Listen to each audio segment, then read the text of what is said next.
Hello and welcome you all. Good afternoon, all. Welcome you all to our new session in ACT Kolkata. That is from Content Hub One to Front End, exploring two data integration method. Today we have Santosh and Srikant. Um, will guide us on this Content Hub to Front End. So Santosh is around 5 years, 15 has around 15 years of experience, and he is a senior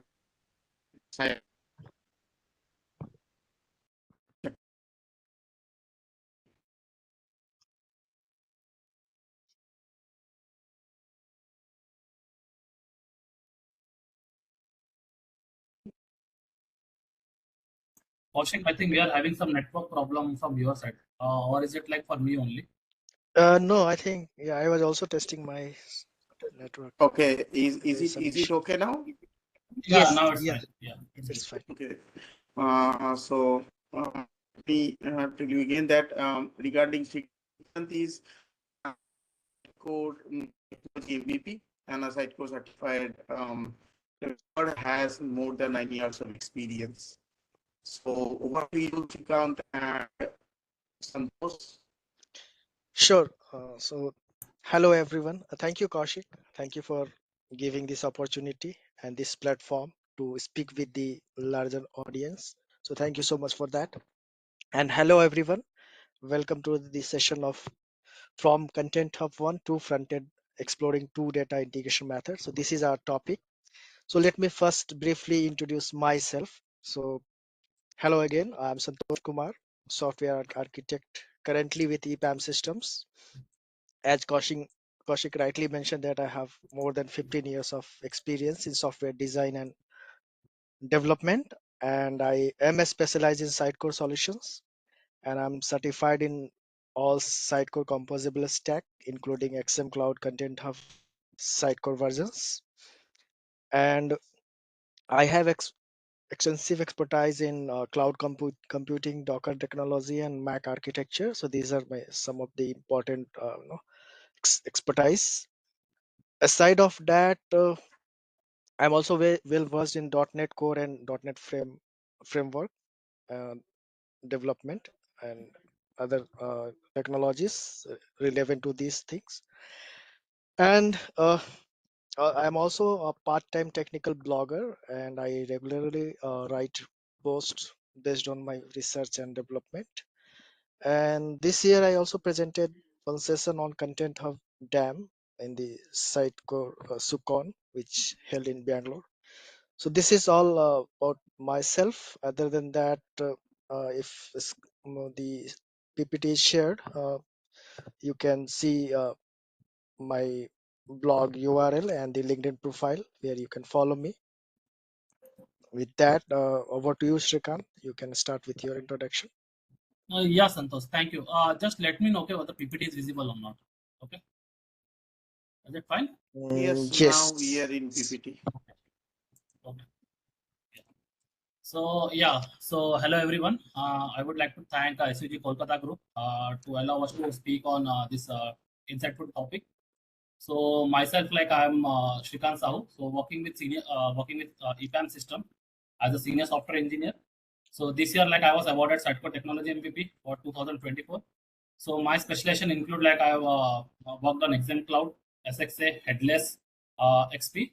So I'm already certified in all the Sitecore certification what is available.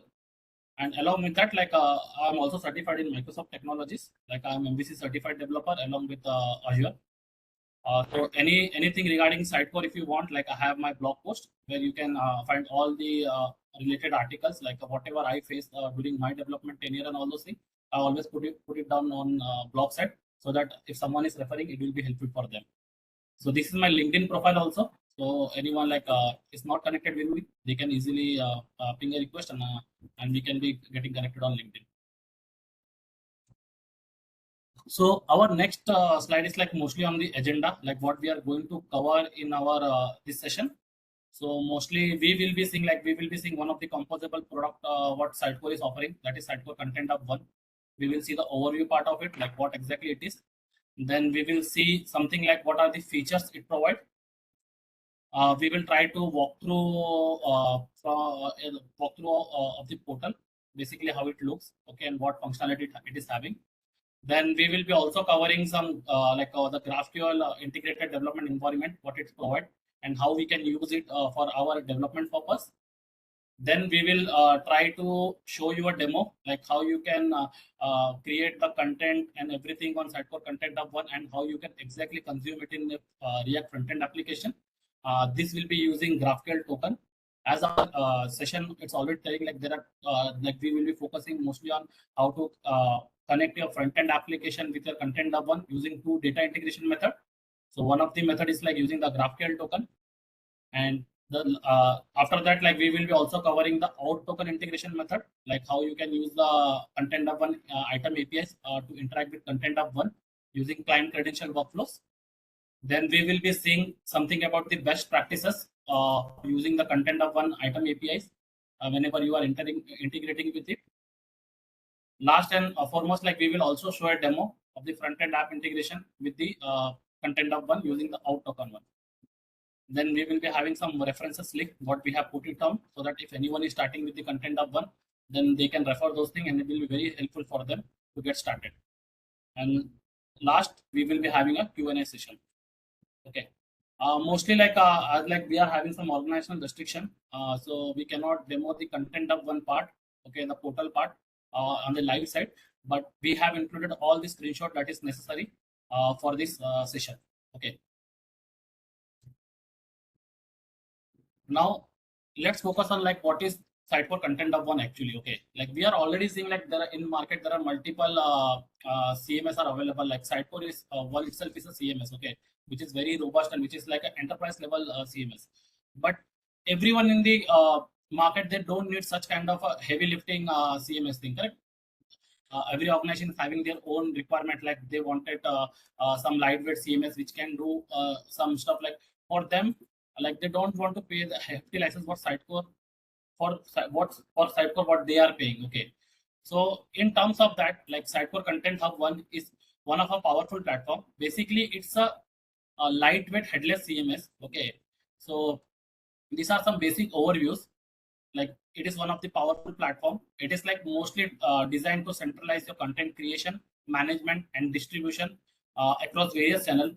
As I told, like it is a lightweight CMS. Lightweight CMS means like we will not having all the features of what we are having for Sitecore or any other WordPress, or if you take any other CMS which are available in market. Okay, so if we are having all the features, something like that, okay, so we are all aware like license is much costlier in terms. So if it is a lightweight CMS and my requirement is something that I just need to create some content and just need to directly consume it, not depending on like the infrastructure or something like that, so Content Hub One is one of the best choice. Second one is like, as it is a lightweight headless CMS, it is just like you can use it with any of the available front frameworks like React, Angular, Vue. It is just like you that the Content Hub One will be having some endpoint which is exposed as headless APIs that you can consume directly to interact with it. Third one is like it's like if headless if it is exposing APIs, correct? So in those scenarios, it is easy not only for front-end frameworks for building websites or something.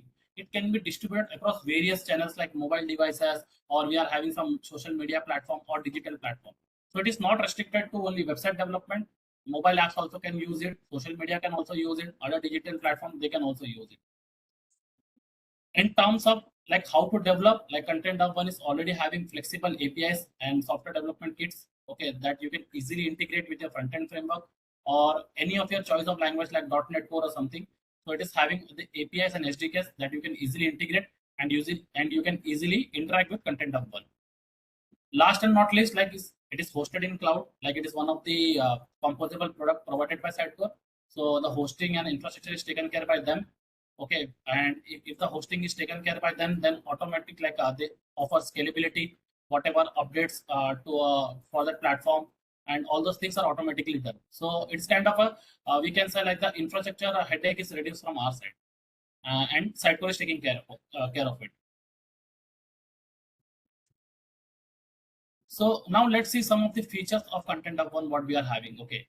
So as we have already have a Sitecore Content Hub One is an efficient platform for managing and delivering content across wide range of digital channels, as we have seen already through APIs and as it is a headless in architecture and it is exposing APIs. So wide range of digital channels can easily consume it. So let's see some of the features. Okay, headless content management. So it is like it allows content to be delivered via API to front end or any platform supporting omnichannel experience. Second one is like cloud native architecture. Basically, as it is hosted in cloud, so it offers automatic updates, scalability, and infrastructure management. This is all taken care by Sitecore. Third one is content modeling. Content modeling is basically like it's enabled to design your own model.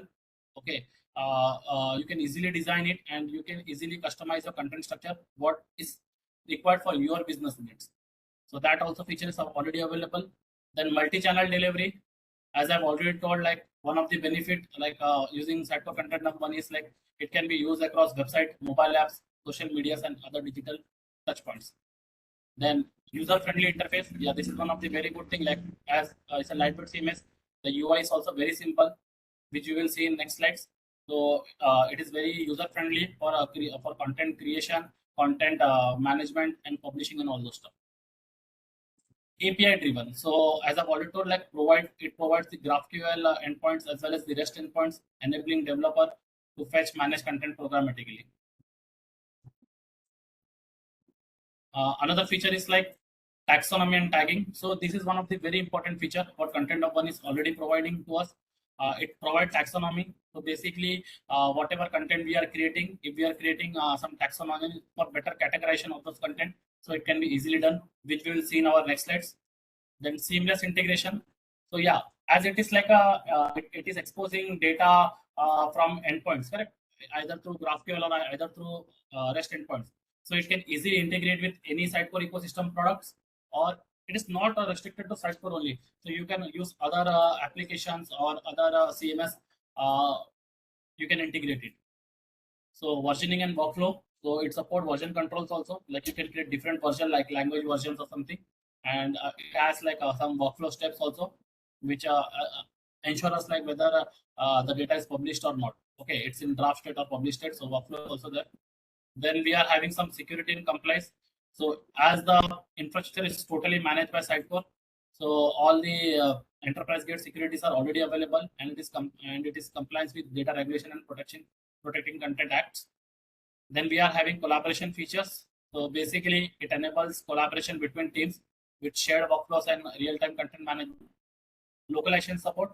So every CMS, we have we have that functionality, correct? Like the same content can be delivered or developed to various countries using their localization language. So Content Hub One has that feature also. You can create languages in Content Hub One, and then you can create your content according to that language. So that feature is already also available. So I walkthrough of Content Hub One portal. So Santosh, you can take it from here. Thank you, Shrikant. Thanks. So yeah, so at this part we will talk about these the portal features what we have, but we'll talk as Shrikant mentioned at the beginning that we'll not be able to actually log in into the portal and show you the demo because of some organizational restrictions. But we have captured good number of screenshot so that it will be easier to explain the features while talking about those parts, right? So the the portal is pretty straightforward and everything is precisely defined what we have to do while logging to the system. So the process is almost same for as it provides for the other products. So you should have the Sitecore Cloud Portal login, your organizational account, so that you will be landed to the dashboard, and then you can select the Content Hub product, which should be appear at the left side. I mean my left, obviously. So you can pick that Content Hub One product from there, and then you will get the option to open app as highlighted in this screenshot, right? And once you click on that option, you will be landed to the dashboard of the Content Hub One application, which will look like something looks like this at the right side, which is captured in the screenshot. Could you please move to the next slide? Right. So we let's talk about those the main features which we just looked at in the previous screen. So these are the features. The options which we have: content, the to create content, and the upload media items, and then connect your channel. So basically, model content is nothing but you can just compare it with the Sitecore product as a template definition, like defining the template. So you can basically define the content structure using the flexible content models. And basically, you can define the fields whatever meet your expectation or the requirement. And there are various fields like as we have in the Sitecore as well, like text, media, other complex type. Also, we have the taxonomy as Srikant mentioned, so you can select that those kind of fields here. The second part is once you are ready with the model, basically content type or the template, then you can create the content based on your model which you have created to fulfill the business need, right? So this is very pretty a very straightforward process. You just need to select your model while creating the content, and I mean uh, you can just populate those values to the respective fields. The other features it provides like upload media items. So this is what I mean. You can just store the media assets directly to the platform. So this is what this option talks about. The last but not least is the content, the channels, the connect your channels. So basically, this is where you, uh, I mean, distribute your content through or across the channels, right? So in this area, you can just define the APIs related things, the APIs keys and all. So this is what it is talking about. The connect your channels. It's talk about all your respective channels where you're supposed to deliver the content. So that's it. Uh, move to next slide, please. Right. So now we will talk about the process, how we can uh, create the models in Content Hub One. So once you click on the model content options, you will land it to their uh, page, and then you have to click on create content type. At next step, you will have to provide the name, right? That will be up to your choice. What you in our example, we have selected the blog post. We will go through those example in a short while. So once you provide the name, now you have the flexibility to define the fields for your template. So this is pretty much similar to the Sitecore concept. So you can define those fields and all. Then this is the this is the actual screenshot which we just talked about, the model content. Then you select the content types, you define the name, and then the provided all the fields. So just for your information, we have tried to included most of the popular and required field which can be useful for the business use case. So we'll see those example in action. So we have tried to include all those fields like aside of the simple text and multi-line text fields. So in fact we have included the taxonomy type field also. So we'll see those things in action in demo part.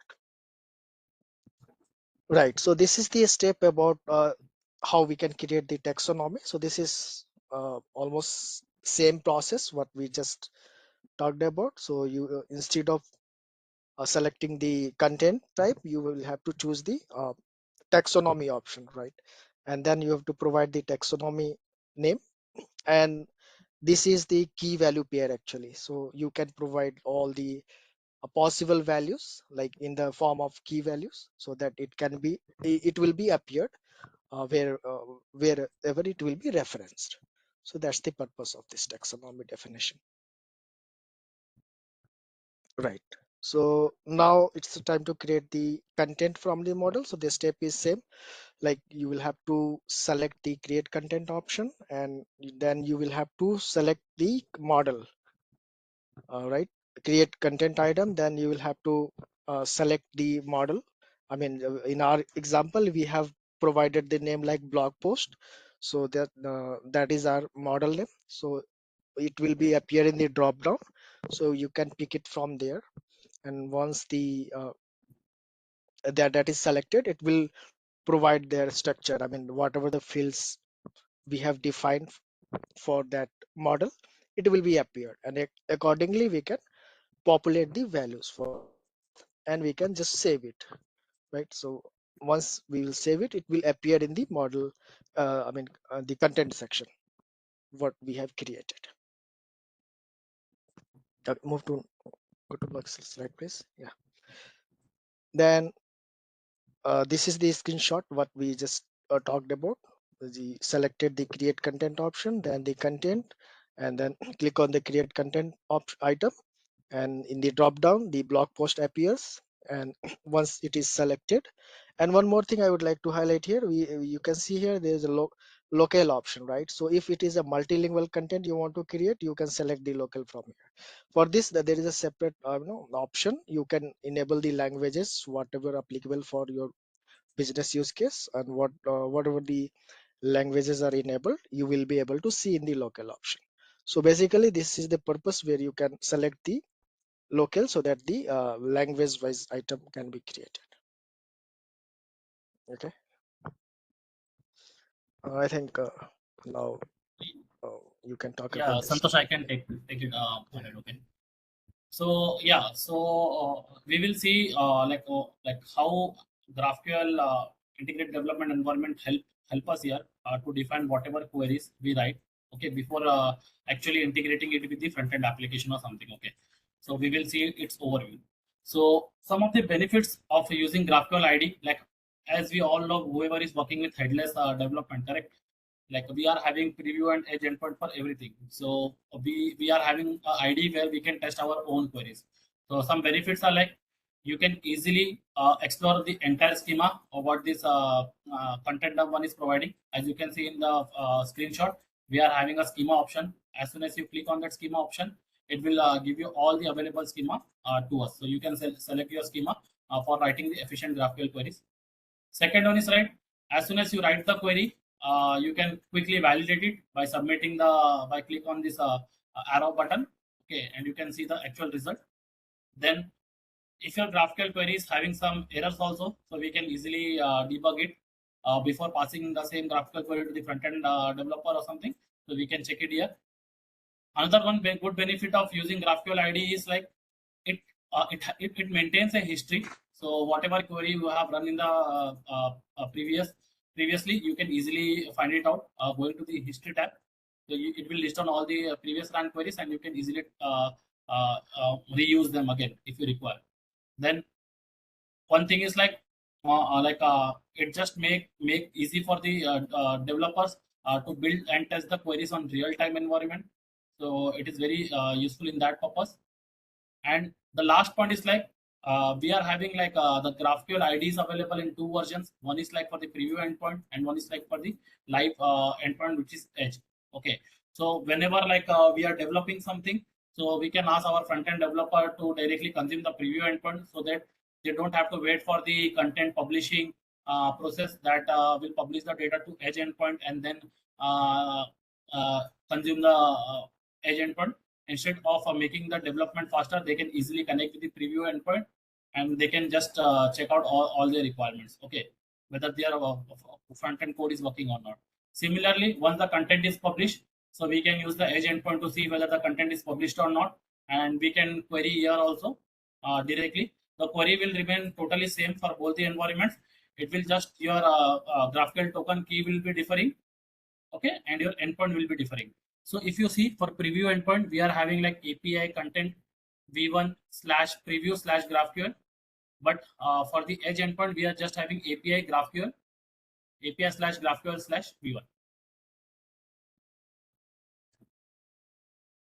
So let's see like for connecting with content of one. So if we are writing GraphQL, correct, we will be requiring the GraphQL token, so that we can pass in our header property to connect with content of one and fetch the data or execute any GraphQL query.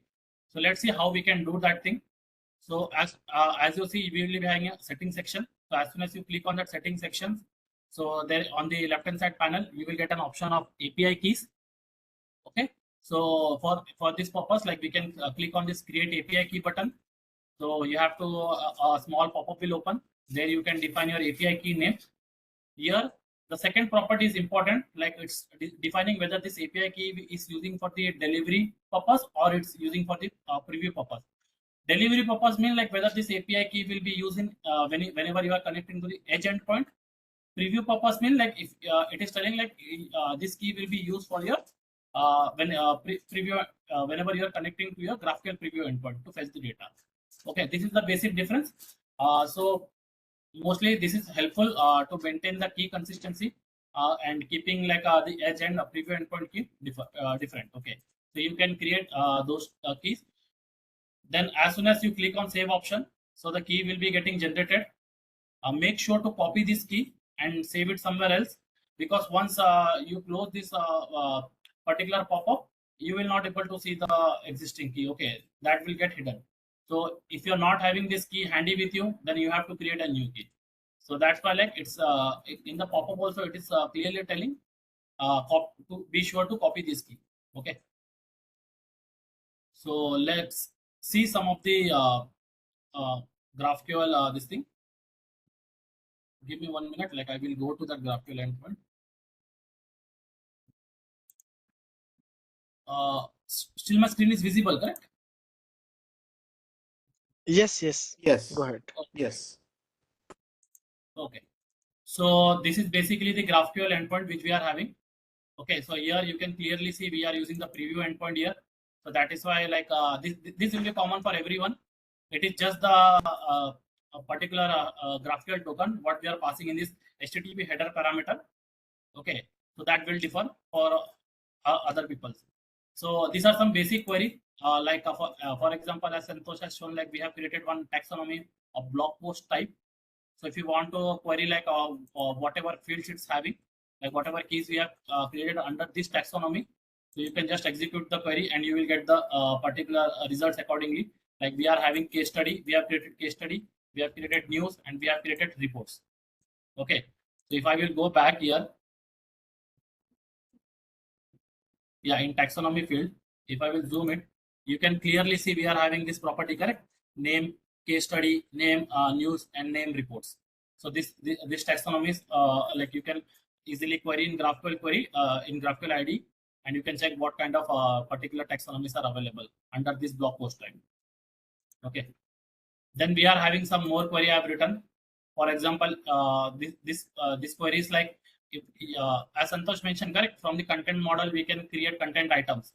So if I want to fetch a single content item and want to see how the data will come, so this is the way you can do it. It just like you need to pass the content type. Okay, this you can get from the ID. Like if you navigate to the content type, and if you will see, you will get that template. Let me see if I'm having that screenshot. It will be more easy for.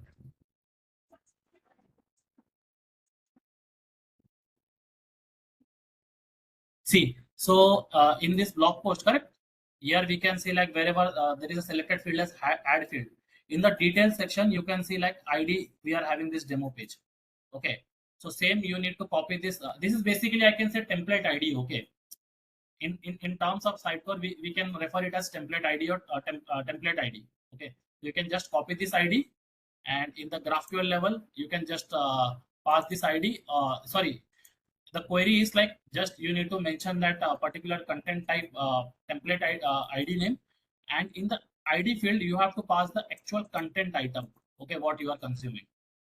That's so that it will list out all the fields whatever it is having values. So for example, I am having like name, title, description, local. This block type is basically nothing but as Santosh mentioned, we have integrated the uh, uh, taxonomies, correct? So this will provide me all those details. then the block image. Okay, so as soon as I hit this query, you can see like we are getting the data for that particular content. Like this is the ID of that content. Then we are having some title. We are having description. This is basically a rich text field. So to consume the rich text field also in the front end level, we have to like we cannot directly use it. Like how we can use it in our headless Sitecore headless, we have to write a function to properly check whether it's a what is the content type of top and what is like paragraph and what is the type of that content. So this you will see in action. Okay, whenever I will show the front end application. So you have to create this thing. Then it will also define your local, like as Santosh mentioned, like if you are selecting a local, correct, like in which language you want to see, it will display that also. Then this block type is nothing but a select field kind of thing where you are selecting the taxonomy definition, and you can see like case studies coming. So this all things are managed in the front end in Content Hub One portal only. Whenever you are creating the content item, exact actual item, there you have to give like which taxonomy you are basically associating it with it. Okay. Then we are having this blog image also. So you can see like whatever the images you have attached to that content item, you can easily see this thing. So this is like something good when we are fetching the individual item values. Okay, but what if we require like we have requirement, correct? If we want to list down all the content items created from this content type, so there we ideally in headless development we do a search query, correct? We fire a search query where we are passing the template ID to fetch all the content, all the items getting created from that particular template. So similarly, you can see like if I want to get all the blog posts, okay, so you can use this query where it will bring all the blog posts created from this demo page. Only one thing we have to remember, like in Content Hub One, whatever the template is there, we need to add all in front of that. Okay, so it should be like if your previous, if you see this is demo page, correct, but here it will be all demo page. So all is important. So in the GraphQL reference also, like in the reference section we have like I have added a GraphQL link, so there also you can check. You need to add this all property in front of your template, then only the result will work. Okay, the search query will work. So you can see like we are having 4 results automatically, which is getting like blog post 2 is coming. Then we are having blog post 4. Okay, we are having blog post 3, and this is like blog post 1. So this will list down all the things. Now in this GraphQL query also there is one more important point, that is like what if I want some kind of filtering. Okay, like I don't want all the results, I want to filter. Like initially I want to show all the results, but based upon some taxonomy I want to filter it down. So how we can do that, all those stuff, okay, in the GraphQL query. So this is one of the example. Like you can pass a query a variable value, like you can fetch all this like a text the taxonomy what you want to use it, and you can add a and or condition combination where you can pass the actual variable, and based upon that the result will be filtered. So if you can see like after executing this query, initially we were having 4 template 4 content item created from this demo page content type, but after passing this facet filter value, we are having only 2 values. Okay, that is blog post 2 and blog post 4.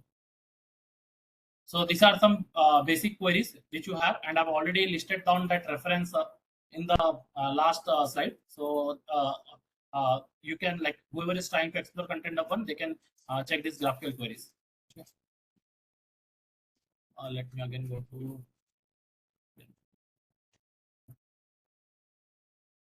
So these are like we have seen like generating the API keys and how we can integrate this thing with your GraphQL IDE to check our content and all those stuff.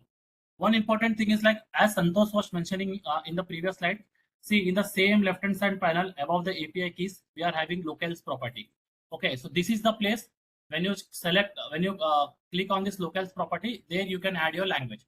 So as soon as you add your language there, so whenever you are creating the content item, okay, so in you will get an option to select the local. So that particular drop down values are coming from these local options. So this is like basically we have seen the basic GraphQL query, how you can integrate this thing with your IDE and how you can check your results. So now let's focus on one of the interesting thing in our session, that is the front-end application demo. So ideally, Sitecore Content Hub One has a Next.js starter kit. Okay, so you can usually download that starter kit from the GitHub repository, and you can by passing your GraphQL token or based upon your integration method what you are using. Okay, like either you are using the client credential workflow, that is the auth mechanism, or either you are connecting to your Content Hub One using GraphQL. So based upon that, you can just fill out the environment variables in that GitHub repository, and you can check out all the features. Okay, but in our case, it is what we have thought, like the starter kit is available, it's good. Like, but what if the organization, because they don't want to use Next.js, they want to use the React. Okay, so in those scenarios also, we have tried to implement the whole application using the React framework. So these are the something like this is very common, like we are just creating the React app using the create React app command, npm command. Then we are you can see like after the React application is created, you can go to that Sitecore app directory. Then we are installing like for connecting to your Content Hub One using the GraphQL token. So we are installing this Apollo client GraphQL dependency. Okay, so that will help us to connect with your Content Hub One. So we will be creating, like you can see here, we will be creating Apollo client.js file where we will be passing two parameters, like the URI will be your Content Hub One base Sitecore URI. Basically, it's a preview endpoint, okay, of your GraphQL, where we have already seen by running the query. And in your header section, you can just pass your API key. So this will create a connection between your front-end application and your Content Hub One. Okay, so this is basically a code snippet. We will see in the whole live demo. So this is just a code segment which is giving like a detail page, like how the front end application will do. Okay, so let me quickly show you the front end application. So this is the front end application what we have built. So as you already seen, like we are having this application is basically, it will list down all the content item created from that particular blog post type content template. So we are having 4 blog posts, you can see. So this is like and we have added a filter based logic also. So basically what we have done, we have categorized this content based upon taxonomy, like case study, news and reports. So these are the field values. So as soon as like if we click on case study, so you can see like your case study thing is coming. If I'm filtering here, then reports, you can see report is coming. Okay, so this is like basically this is one of the benefit of using taxonomy. Okay, like you can better create your categorization of your particular contents. So this is the thing. Then we have given the detail page also. If you want to go to detail page, you can just check the detail page. So it will list down all your this thing. So we have added the reference field also, like in Sitecore we are using multi-list field in very much, correct, like multi-list field. So in the Content Hub One, we are having a reference field section where you can define which type of template you want to get associated. So this kind of, once you are doing that thing, so you can get the related blocks. For example, you all need to do all this thing configuration in your Content Hub One portal only whenever you are creating the actual content item. Okay, so in our case, whenever we have created this blog post 2 item, so in that related blocks, we have added which block to which block we need is related to this one. Okay, so that is being shown here. So this is one of the live demo application what we are having.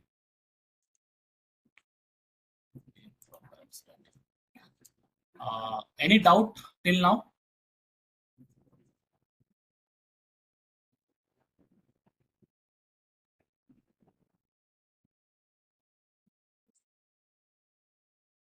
I think we are good. Any doubt is there, you can just put down in the chat. So meanwhile, if Santosh is taking the other slides, I can answer. Okay. One important thing I wanted to tell you here also, as I mentioned, correct, reading the rich text field. So we need to form some formatting, okay, before we can use it. So we have seen, correct, like we cannot directly put forward the rich text field in the React app. Okay. So this is kind of thing, like it will like whatever field you are fetching, correct, you have to check like whether it's a paragraph field. If it is a paragraph field, what kind of text block type is available, whether it's a text field or something, and accordingly you have to return this thing. Okay, you have to return a particular HTML format accordingly. So this is like a helper function what we have created.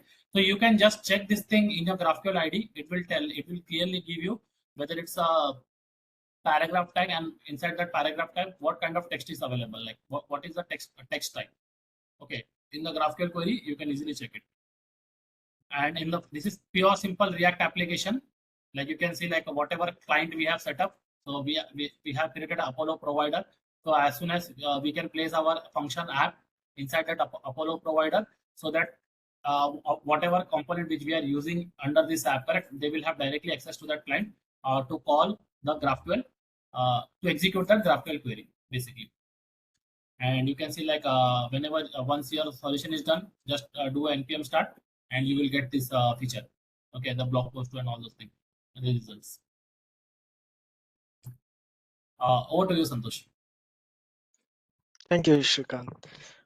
It was a nice demo for the GraphQL part. So as the topics talks about the two method integration, so now we are talking about the second one, the REST API integration. So although the GraphQL mechanism is robust enough to address this kind of request, and we can build the scalable system on top of that using the GraphQL capabilities, but still in some of the case it is it has been noticed that the client expect the REST API support as well, right? So maybe because of some their legacy system support, or maybe the other integration also, while we item item level queries or item management, or maybe the the CRUD operation. So it is advised to have the REST API to have the better control over the items with the secure by implementing the security aspect as well, right? So that is where the OAuth integration with the REST API support is needed, and we will talk about this approach in a while, right?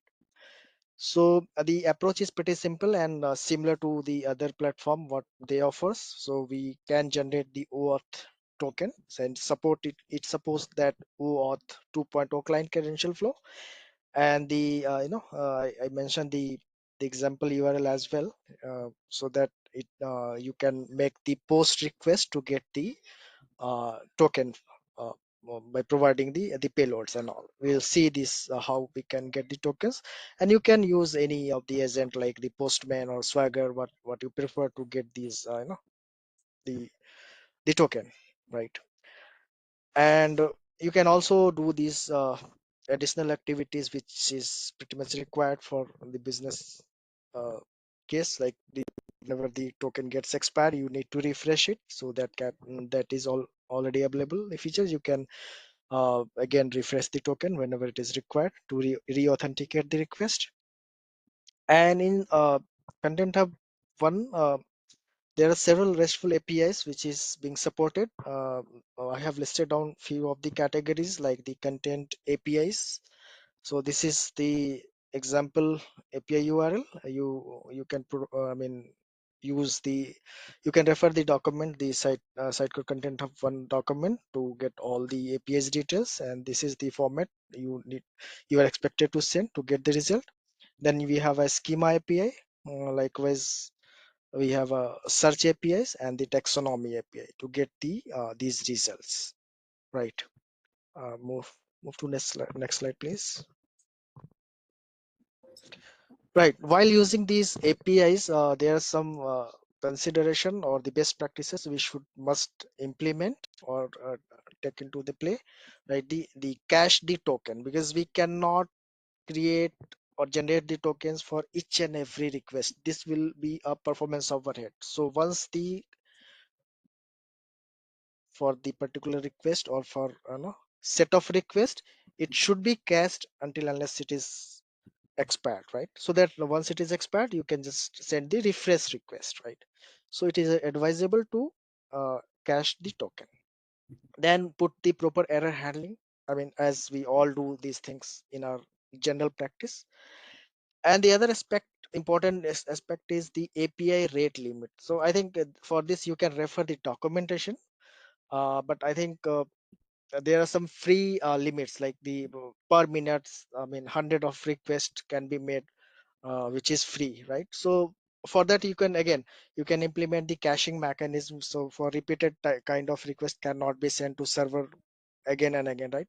So I'm talking about this part because these are the flexibility which provide, which is provided, and we can utilize these things, right? So it will also save the costing and all, right, if you implement it in a better way using the best practices. So that's why I'm talking about.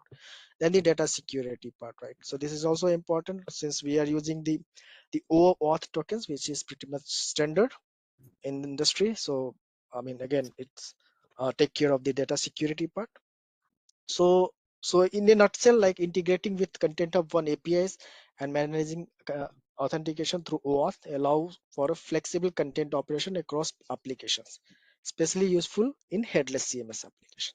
That's the whole motto, right? So I mean, uh, s- uh, let me show you that small demo also how we can use these things in the application, in the front end application, to generate the token and all. So I'll show you it quickly. It won't take much time. So let me share my screen in that case.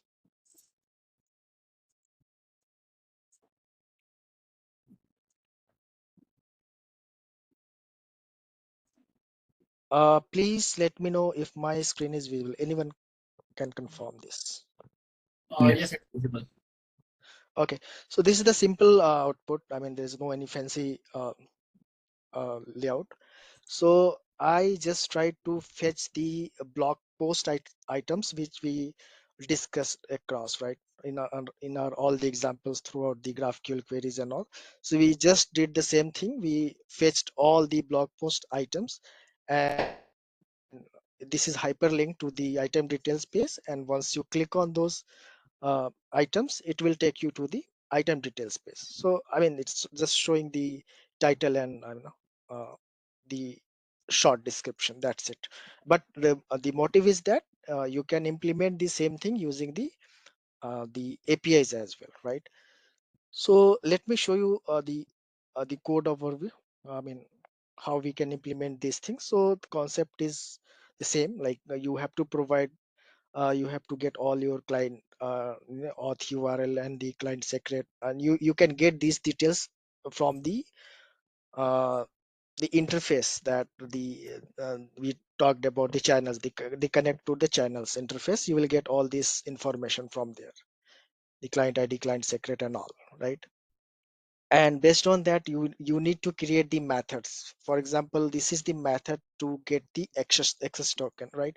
And these are the parameters you need to pass, right? In the header, you just need to provide the content type, and in the request, post request, you will have to provide the client ID, client secret, and the audience, right? And you will get all these information from the that platform interface itself, right? Yeah, Santosh, we have a slide also, okay, where we will Yeah. show them like how you can get this client credential data from the content of one. Yeah.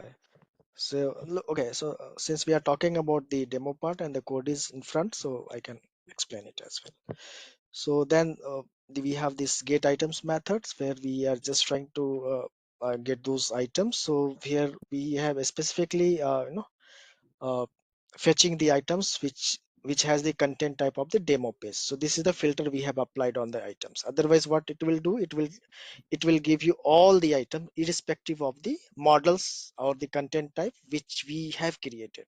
So this kind of filtration you can apply in the APIs as well, right? And again, the other method is to get the item by the ID, right? And based on that, we have a page. So in this page, we are getting all these items, and item is hyperlinked to the based on the item ID. And this once you click on that item ID, it will take you to the item detail page, right? So this is what we have just shown on the demo part. So I'm just stop sharing, and Shrikant, you can share the screen again, Yeah, please. sure. Let me share quickly. Okay, let me know once it is visible.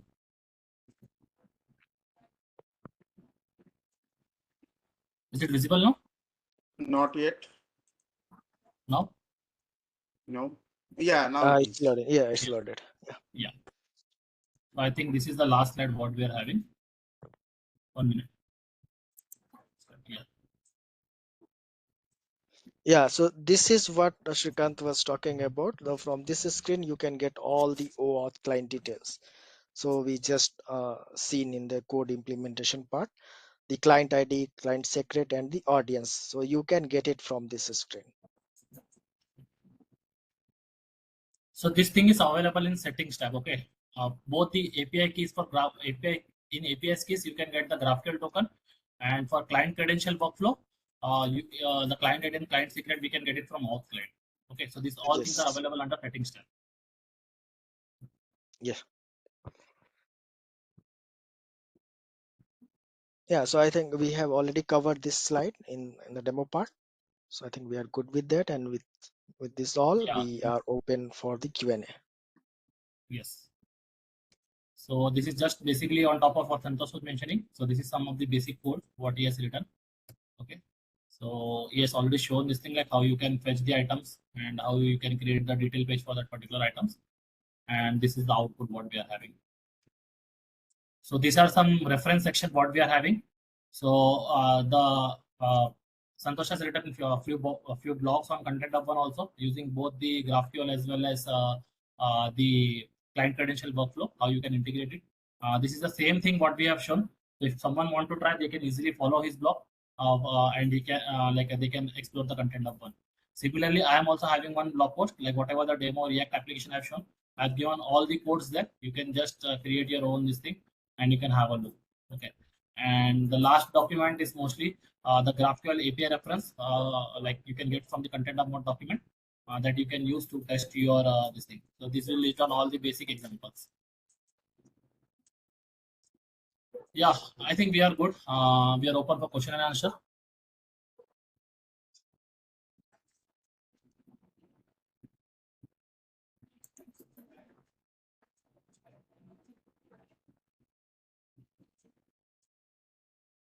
Yeah. Anyone has any question?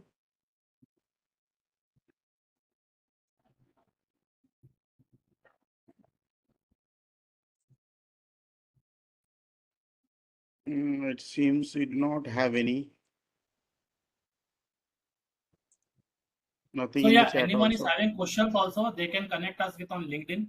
Okay. So if you have any doubt, just let us know, and if we are getting the solution, we can easily we can message you on LinkedIn directly. Okay.